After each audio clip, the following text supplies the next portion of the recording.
I had the pleasure of representing a woman who was a professor at Clemson. She had been paralyzed from the chest down at age 18 after an accident with a drunk driver. Like so many of my other clients, she overcame that. She got her high school diploma, her college degree, her master's, and was a PhD candidate, and was a well-recognized speaker on driver safety. She came to Virginia, where she wanted to sightsee after her speech.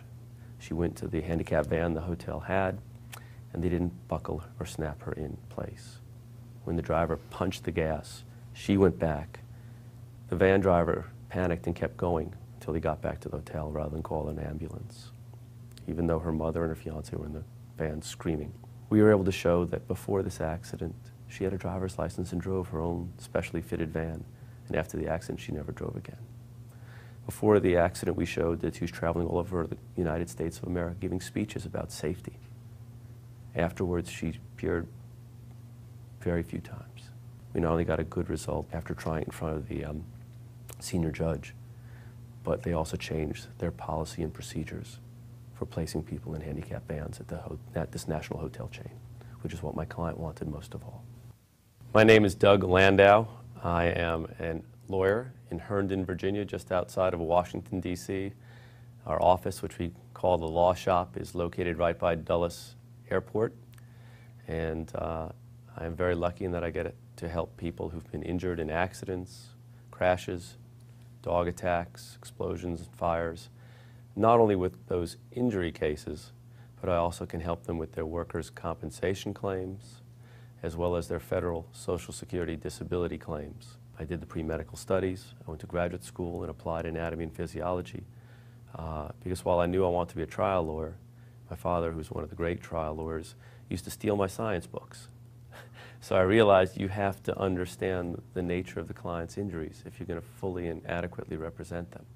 So I studied that knowing I'd go to law school and represent injured people. I'm also lucky to have been licensed from Florida all the way to Connecticut and can represent them and their families virtually anywhere on the East Coast.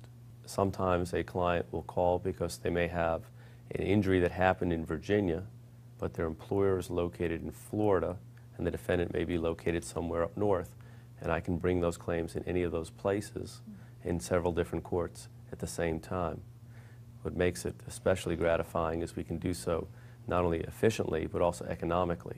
It saves the client a lot of money to have all of their claims handled by one firm under one roof in one house. We're asked very often how much it's going to cost, and I actually give clients in writing what I think the costs in their case will be very early on.